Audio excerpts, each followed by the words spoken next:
Olá, sejam muito bem-vindos ao Capital Natural. Estima-se que o tráfico de pessoas vitime aproximadamente 25 mil pessoas por ano. Uma prática tão absurda que mereceria reprovação e combate se vitimasse apenas uma. Mas com essa dimensão, demanda toda a atenção e esforço da comunidade internacional. O Brasil é, ao mesmo tempo, origem, trânsito e destino do tráfico de pessoas, o que nos coloca diversos desafios como sociedade. O Ministério Público do Trabalho realiza, entre julho e agosto de 2019, a campanha Todos contra o Tráfico de Pessoas, com uma série de debates, audiências públicas e workshops sobre o tema. Hoje vamos dar voz a esta importante campanha, conversando com a Tatiana Simonetti, procuradora do Trabalho e coordenadora do Grupo de Trabalho sobre Tráfico de Pessoas no âmbito do Ministério Público do Trabalho, e com a Dalila Eugênia Figueiredo, advogada, presidente da Associação Brasileira de Defesa da Mulher, da Infância e da Juventude, a ASBRAD, e membro do Comitê Nacional de Enfrentamento ao Tráfico de Pessoas. Bom, e nós já vamos começar ouvindo uma importante voz que se sensibilizou para o tema. Invisibilidade, exclusão, vulnerabilidade socioeconômica. Todos os anos, no mundo inteiro, aliciadores se aproveitam dessas fragilidades para traficar pessoas. Se alguém oferecer viagens e trabalho em outra cidade ou até outro país e disser que você pode pagar quando chegar lá, se alguém oferecer casa e acolhida e depois obrigar você a trabalhar para pagar por isso, se alguém ficar com o dinheiro que você ganhou com o seu trabalho, desconfie. Combater esse tipo de tráfico não é simples, exige a participação da sociedade como um todo.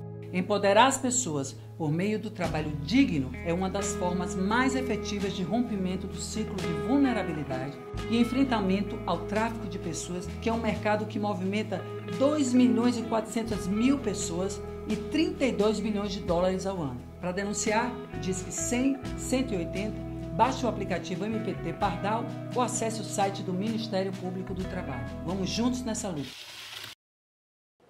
Nossa, que forte essa fala dela. Primeiro, queria agradecer a presença de vocês duas, porque são duas vozes importantíssimas na luta contra o tráfico de pessoas. E eu vou pedir para vocês começarem contextualizando o tráfico de pessoas no Brasil e até de forma jurídica. A começar, então, pela Tatiana. Oi. Boa tarde, né? Enfim, o Ministério Público, primeiro eu vou contextualizar um pouco quem é o Ministério Público do Trabalho nessa história. Então, nós somos um dos ramos do Ministério Público da União e a gente atua na defesa da norma jurídica trabalhista e nos direitos indisponíveis do trabalhador. Então, quando a gente fala de tráfico de pessoas, a gente está falando do tratamento desumano, né, ao trabalhador. O tráfico de pessoa, ele se confunde um pouco com o desejo, o sonho das pessoas de mudarem de vida, de se mobilizarem de um lugar para outro atrás de uma condição melhor de trabalho, em busca de uma melhor condição de vida. E é aí que a gente atua, quando esse sonho, quando esse projeto, na verdade, se torna um pesadelo, quando essas pessoas, na verdade, elas são exploradas por outro, né? Então... É isso. Dalila. Primeiro, uma satisfação enorme estar aqui nesse programa, sobretudo com a doutora Tatiana, representante do Ministério Público do Trabalho, que é uma instituição que tem feito um trabalho brilhante no Brasil, com grandes operações para coibir o tráfico de pessoas para as mais diversas formas de exploração. A nossa história começou em 1997, quando nós começamos a identificar mulheres que retornavam ao Brasil como deportadas inadmitidas e que, na verdade, através da escuta qualificada, do atendimento humanizado, a gente conseguia perceber que existia um histórico de tráfico de pessoas. Inclusive, o maior número de pessoas que nós atendemos nesse período foi de mulheres para fins de exploração sexual. Tem as mais diversas cidades do interior, do Nordeste, do Norte, cidades muito pequenas. Então, isso trouxe uma grande responsabilidade no sentido de compreender. Nós precisamos primeiro compreender para enfrentar, e quando eu falo do Ministério Público do Trabalho, eu falo do grande conhecimento que nós adquirimos nessa instituição, também a Defensoria Pública da União, e o quanto a gente precisa cada vez mais se fortalecer para enfrentar essa grave violação dos direitos da pessoa humana.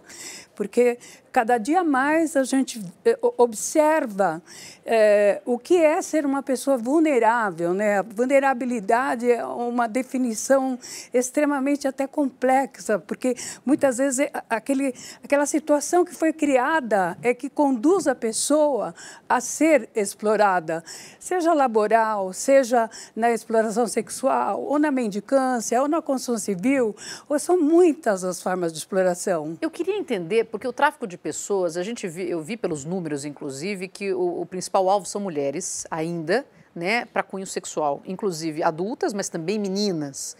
No caso dos homens, boa parte é para trabalho forçado. A legislação até recentemente entendia como tráfico de pessoas o cunho sexual, mas outras formas de tráfico, que hoje é entendido como tráfico de pessoa, não era compreendido. Explica um pouquinho para a gente. Então, na verdade, a legislação é recente, né? O artigo 149-A do Código Penal, ele foi inserido no nosso ordenamento jurídico mais ou menos em 2016. E como a Dalila falou um pouco, o tráfico de pessoas é um ato bastante complexo, é um fenômeno, na verdade. E ele envolve 3 elementos, então não é apenas exploração sexual nem trabalho escravo. A gente está falando de um fenômeno que se trata de um ato, de um meio e de uma finalidade. Então, o ato pode ser uma movimentação de uma pessoa de um local para outro, mas pode também ser o acolhimento ou alojamento de uma pessoa. O meio é o controle de uma pessoa sobre outra, ou seja, essa pessoa que está sendo movimentada ou que está sendo acolhida, ela está sofrendo ou ameaça, ou fraude, ou engano, que é bem comum na possibilidade de falsas promessas de trabalho, ou está sofrendo violência, ou ela está sofrendo abuso de autoridade ou abuso de uma situação de vulnerabilidade.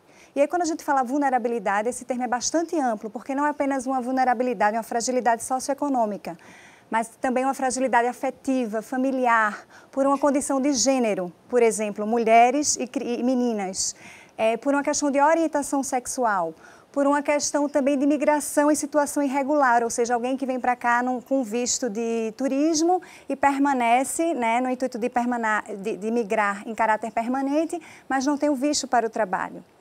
E o último elemento desse ato, desse fenômeno, é justamente a finalidade, que aí pode ser para fins de exploração sexual, que era apenas esse fim que era considerado no nosso ordenamento jurídico, mas agora também pode ser para fins de trabalho em condição análoga a escravo, para fins de remoção de órgãos e tecidos, adoção ilegal de crianças e adolescentes. Então, peraí, vamos fazer uma pausa nisso. Quer dizer, o sequestro, por exemplo, de uma criança, e a gente muitas vezes noticia, é uma tristeza, é isso sempre, até roubo numa maternidade, e essa criança vai ser vendida, isso é tráfico de pessoa. Sim, isso é tráfico de pessoas. Isso é tráfico de pessoas. O tráfico de pessoa necessariamente envolve a troca de um país para o outro, ou se eu tiro de São Paulo e levo, ou de uma cidade para outra, quer dizer, eu desapareço com uma pessoa, ou enfim, ela é chamada para fazer um trabalho numa outra região do próprio país e ela é colocada em um regime análogo ao escravo, também é tráfico de pessoa? Também é tráfico de pessoas. Independentemente, pode ser no mesmo país, pode ser de um município para o outro, pode ser de uma região para outra. O que importa é ou essa movimentação ou também o acolhimento e o alojamento. E é muito importante falar isso porque às vezes as pessoas não têm dificuldade de constatar que aquele é um caso de tráfico simplesmente por aquela pessoa estar alojada ou foi acolhida, né? E não percebe que aquela movimentação ela precedeu, ela existiu antes. Nossa, pode acontecer dentro de uma família, né? A sobrinha vem morar com a tia num outro estado e a tia faz dela de uma funcionária da casa e trata como... Exploração laboral, do trabalho doméstico. Nós tivemos muitos anos trabalhando em região de fronteira, mesmo em algumas regiões do Brasil, em que nós observamos muito a situação de meninas que são convidadas, entre aspas, por madrinhas, entre aspas, para trabalhar, para estudar na capital e que, na verdade, acabaram ficando em condição análoga à escravidão, fora da escola, muitas vezes sendo abusada por pessoas. Então, essa questão do trabalho, dessa exploração, é uma situação bastante recorrente que precisa ser observada pelas instituições que estão referenciadas para o atendimento, mas por toda a sociedade, de não tolerar esse tipo de situação e não achar que é normal, não achar que é normal que uma menina que venha lá do interior fique submetida a uma família anos e anos, sem que ela possa estudar, sem que ela possa progredir, sem que ela possa ter uma vida para ela, que ela possa construir o seu futuro. Mas eu queria só parabenizar a doutora pelo fato de mostrar que o tráfico interno ele é algo que precisa ser considerado por todas as instituições que estão na ponta, porque cada vez mais esse tráfico interno ele fica invisível. O caso mais recente que nós atendemos foi de uma pessoa que era do interior de um estado e que, através de um namorado, recebeu uma promessa para vir para São Paulo para ganhar até R$500 por semana e que, na verdade, era uma proposta furada. Essa pessoa acabou tendo seus documentos retidos, inclusive ela ficou até com... Essa pessoa que trouxe essa jovem ficou com o seu cartão de benefício, quer dizer, uma situação de abuso sexual, de submissão, com graves violações de direitos. Então, muita vulnerabilidade, porque a pessoa não sabe nem para onde pedir socorro. Exatamente, né? O tráfico interno, ele precisa ser compreendido. Temos agora um marco legal, que é de 2016, temos agora a possibilidade de você, da proteção das vítimas diretas e indiretas. Então, isso é muito importante, foi um avanço, mas eu sempre digo, a gente tem que tirar do papel e empreender políticas públicas capazes de enfrentar o tráfico de pessoas. Então, Dalila, nós vamos falar sobre isso daqui a pouquinho. Eu volto já com Capital Natural, não saia daí. O que fazer caso você se encontre numa situação como essa ou você veja que alguém está sofrendo? Já, já.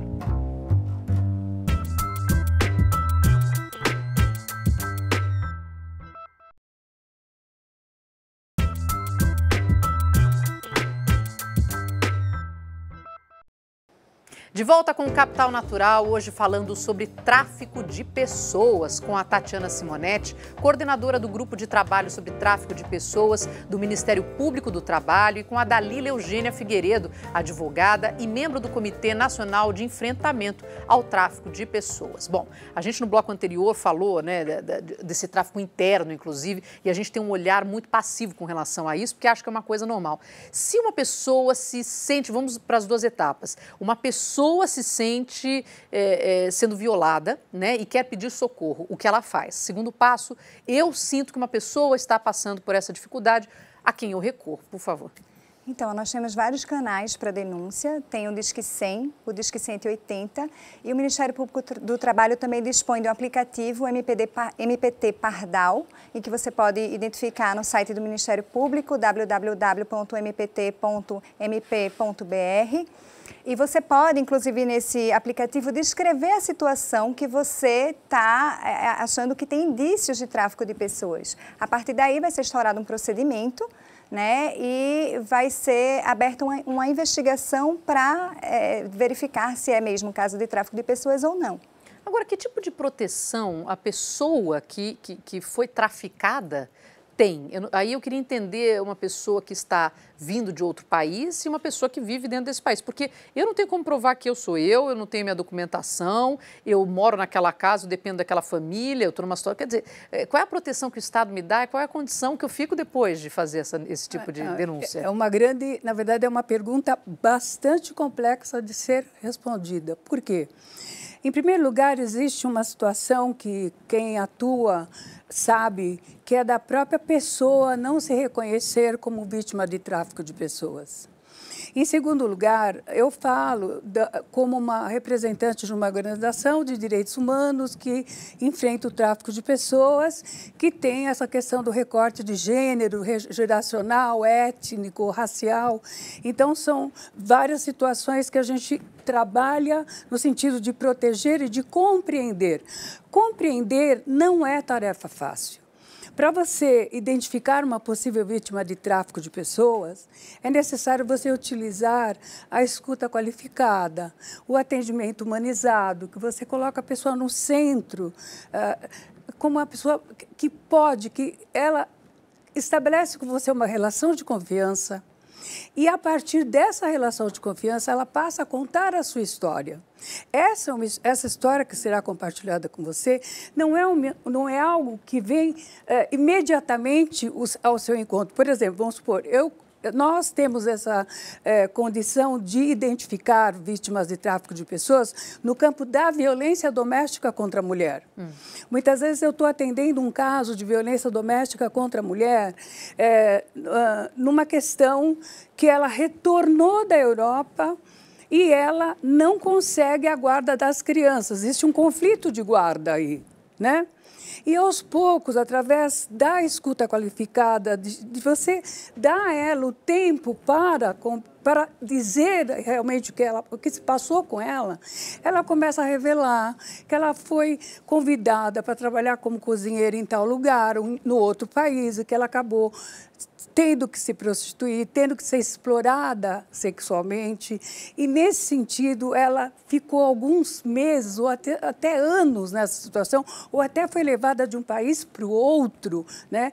E aí, quando ela consegue se libertar dessa situação de exploração, que ela retorna para o país, ela retorna muito, muito vulnerável em todos os sentidos, não só psicologicamente, tendo em vista tudo que ela passou lá, mas também com conflitos familiares, porque ela quer retomar a guarda, afinal de contas, ela foi enganada, ela procurou o quê?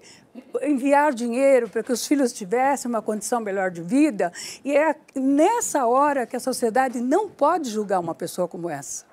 E às vezes, né, é importante dizer, Dalila, que às vezes a pessoa não se reconhece como vítima. Ela, assim, a gente fez um curso agora com 90 pessoas com perfil de vulnerabilidade e todos os dias a gente tem uma rodada de conversa para poder informar sobre do que estamos falando, por que estamos fazendo essa campanha. E a maioria delas dizia, não, mas eu fui porque eu quis, eu não foi caso de tráfico meu, porque eu fui porque eu quis. E o fato dela ter consentido com aquela situação, com aquela exploração, não quer dizer que ela foi vítima. Então, é um trabalho muito árduo para a gente que está ali na ponta, para convencer aquela pessoa de que ela é um ser humano, que ela tem direitos, que ainda que ela tenha consentido com aquela exploração, não foi uma escolha direta dela. Foi toda uma situação prévia que levou para aquela situação e para aquela escolha. Aí entro nessa questão da situação, né? Quer dizer, quando você tem um país com crise econômica, é o caso da Venezuela hoje, mas temos uma situação no Brasil, em vários pontos do mundo, você aumenta a fragilidade de uma população, ainda mais quando ela é mais prolongada, aí você vai levando anos e a formação das pessoas vai ficando cada vez mais fragilizada. Eu queria que vocês falassem do impacto de uma crise econômica numa sociedade e o aumento do tráfico de pessoas. Então, a OIT, que é a Organização Internacional do Trabalho, ela aponta como uma das causas, porque o tráfico também é multicausal, são várias causas, não é uma única causa. Então, assim, um dos fatores é justamente isso, estabilidade econômica, política, situação de pobreza, miséria, falta de educação, questão de gênero também, é uma questão da cultura do patriarcado, que expõe a mulher como objeto sexual. Então, assim, são vários fatores que causam esse fenômeno. É multifacetado. Então, nós temos que, primeiro, entender que as instituições precisam ser capacitadas. Eu falo no campo geral, do SUAS, do SUS, de da segurança pública. Falo da importância da gente ter em portos, aeroportos, pessoas qualificadas para reconhecer, mas acima de tudo, para que se garanta direitos humanos dessas pessoas. Por quê? Essas pessoas têm direitos, sejam elas brasileiras, que tenham retornado, ou sejam migrantes que estejam aqui numa situação de exploração e que necessitam, de acordo com o próprio marco legal, elas têm direitos, de permanência, etc. O que eu vejo de mais assim, preocupante um dos direitos desses seres humanos, dessas pessoas, é de acolhimento, abrigamento, se ela precisar. Então, esse é um grande desafio para o Brasil. Por quê? Porque as pessoas, elas não como a doutora falou, ela não se reconhece como vítima de tráfico, muitas vezes imediatamente. Ela precisa de um tempo de reflexão para que, nesse tempo, ela possa pensar a respeito, para que ela possa expor para nós, para o agente público, o que realmente se passou. Existem várias situações, existem as forças policiais que vão, através de denúncias, atuar, mas sempre dentro do ponto de vista da garantia dos direitos daquela pessoa que está sofrendo, está sendo resgatada de uma operação. Então, nesse sentido, eu vejo que é necessário, inclusive está no terceiro plano nacional, o fortalecimento dos serviços de abrigamento de pessoas que tenham passado por possível situação de tráfico de pessoas. Mas que importante e aí, esse a gente tem também no terceiro plano nacional o fortalecimento das instituições que atuam no enfrentamento ao tráfico de pessoas. Então, assim, a campanha do Coração Azul, voltando um pouco, ela lançou luz sobre muitas situações, sobre grandes instituições que realizam um trabalho brilhante e na necessidade da gente dar capilaridade a essas informações para os lugares, para o Brasil profundo, onde chega pouca informação e onde as pessoas estão ali à mercê de grande dificuldade, num país que hoje vive numa situação de mais de 13 milhões de situação de extrema pobreza, você colocou nesse cenário, mas olhando para a diáspora venezuelana, anteriormente haitiana, síria, o que o Brasil faz é acolher, mas que o Brasil precisa, na minha opinião, é de uma política nacional de migrações. Vamos falar disso e o que está faltando. Daqui a pouquinho eu retorno com Capital Natural, não saia daí.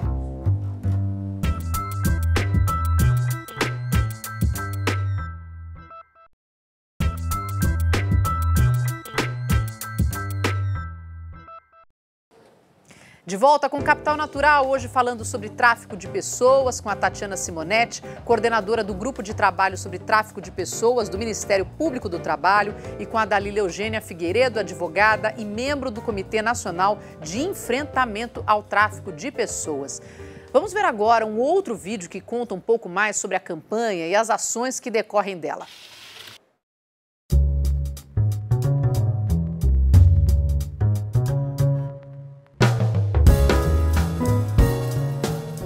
Preparamos uma Semana da Beleza. Então a gente quis despertar através da história dos nossos educadores, de tudo aquilo que eles passaram, do que eles enfrentaram, mostrando que é possível sim ter êxito dentro da profissão e que não precisa de muito para começar, né? Então foram os detalhes no curso que fizeram a diferença e que estão fazendo a diferença na minha vida, que já aumentou essa minha visão. Além de aprender muito, me identifiquei com várias dessas histórias pessoais dos professores, das pessoas que nos estão instruindo. Eu já estava quase desistindo, então esse curso para mim veio como uma luz, um empurrão, assim você consegue. Acredito que as coisas é possível para mim.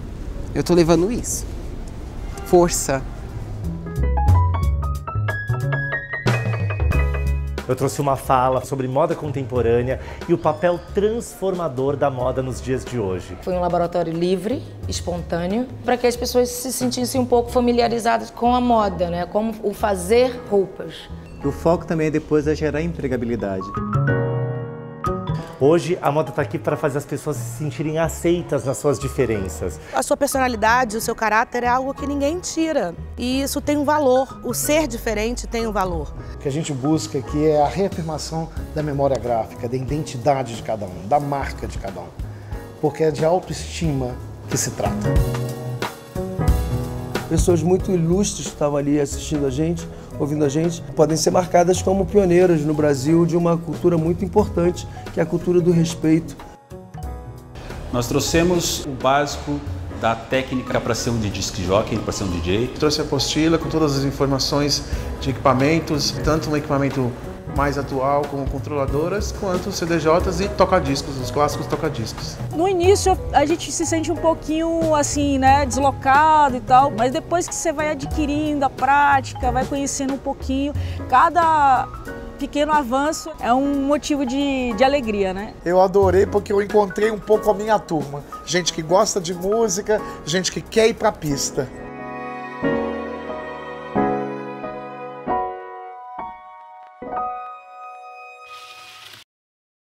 Trabalho importante, parabéns. E eu vi que tem workshops, palestras, encontros. Quer dizer, que tipo de pessoas e de instituições participam do projeto?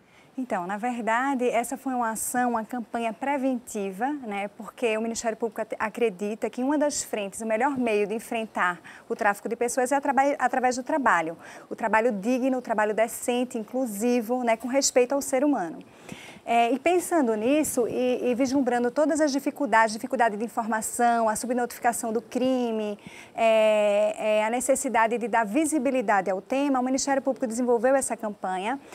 Foram selecionados 90 alunos, através de ONGs do terceiro setor que trabalham com perfil de pessoas vulneráveis, pessoas trans, mulheres marginalizadas, migrantes e refugiados. Então, a Missão Paz aqui de São Paulo, o CAMI, a Casa 1, o Instituto Unice, todas essas instituições que fazem um trabalho perfeito de assistência a essas pessoas, ajudaram o Ministério Público a selecionar.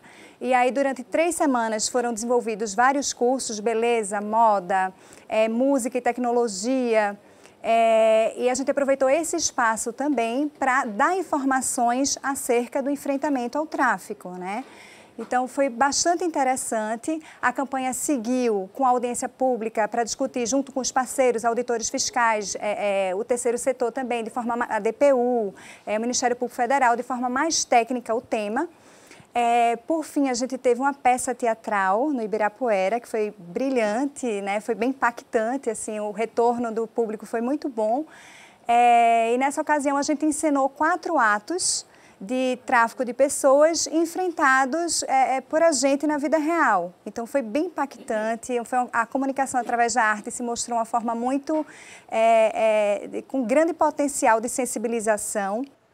Olha, e nada mais contundente do que a verdade. Estes depoimentos que a Tatiana mencionou viraram monólogos representados por artistas em mais uma ação bem bacana da campanha. Vamos dar uma olhada neles. Vocês não acreditam que ela gosta de dançar como eu? Me disseram que ela dançou valsa a noite inteira. Mas eu também não estava lá. Era um dia de domingo e eu tava jogando no campo de várzea, lá em El Alto, na Bolívia, onde eu nasci. Quando eu conheci o Uribe. Vem, moleque, toca, passa. Isso, futebol fácil, ó. Ô, Dé. Vem, toca. Isso. Passa, 1, 2. Pá! Gol. A senhora que conhecia uma senhora falou pra minha mãe que tinha uma senhora que precisava de alguém pra cuidar dela. Uma senhora simpática. É sempre assim, né? Alguém que conhece alguém, que conhece alguém, que conhece alguém. Nessa história que o bom filho a casa torna, eu nunca tive para onde voltar. A verdade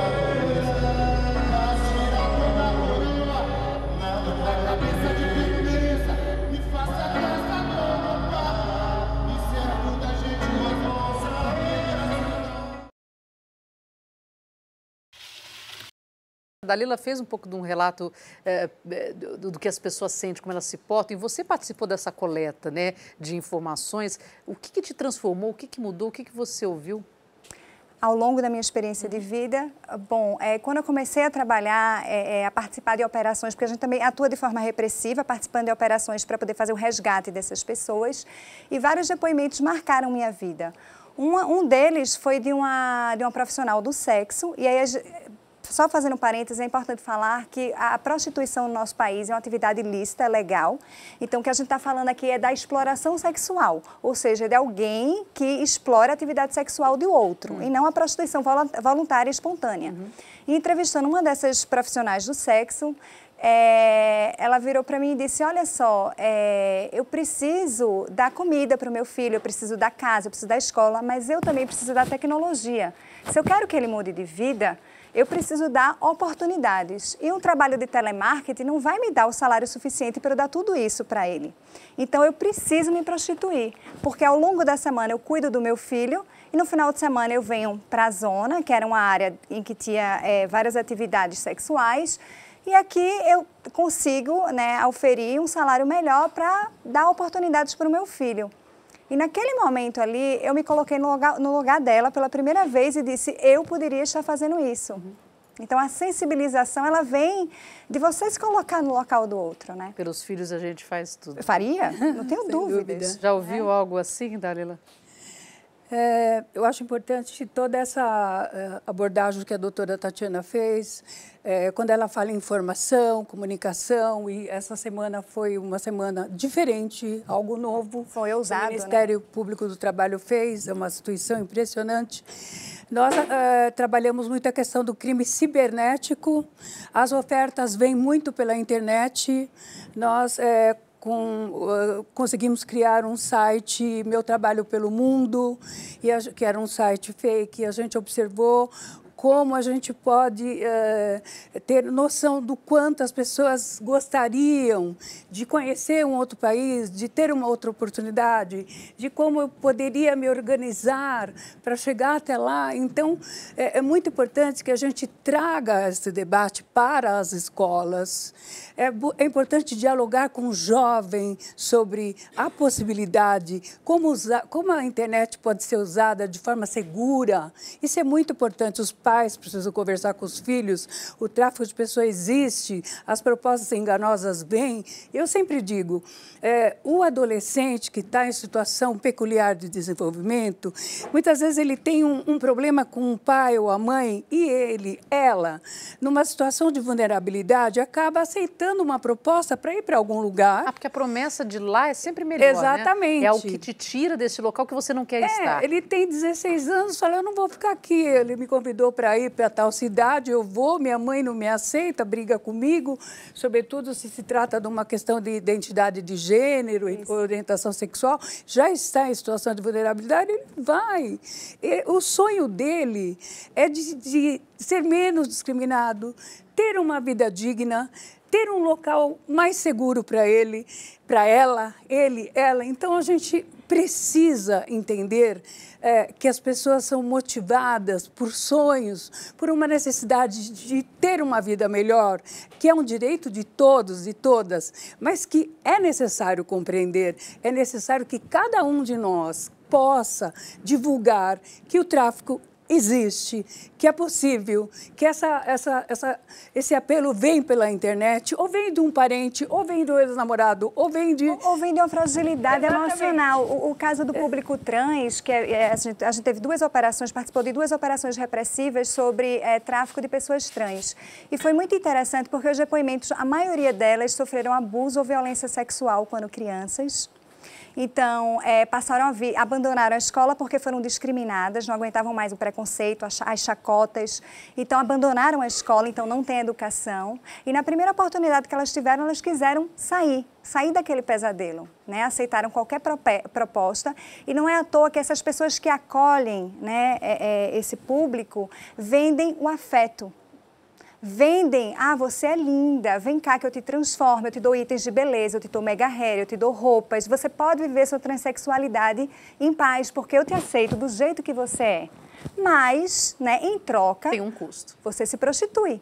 E você me dá todo o valor, ou a maioria do valor que você recebe na sua atividade sexual. Temos muito a avançar nesse sentido, tanto na legislação, como na informação, como na orientação, como no acolhimento dessas pessoas, e não só no Brasil, como no mundo também. Mas que bom que vocês puderam elucidar um pouco esse assunto, que é tão forte, mas tão necessário da gente discutir. E o programa fica por aqui. Agradeço muito a presença das nossas convidadas, a Tatiana Simonetti, coordenadora do Grupo de Trabalho sobre Tráfico de Pessoas do Ministério Público do Trabalho, aliás, fazendo um trabalho maravilhoso, e a Dalila Eugênia Figueiredo, advogada e membro do Comitê Nacional de Enfrentamento ao Tráfico de Pessoas, também um expoente nessa área. Parabéns pelo trabalho. Eu peço que você continue conosco, reveja os nossos vídeos, compartilhe, principalmente compartilhe para que essa informação chegue a mais pessoas. Comente, a gente gosta de saber a sua opinião.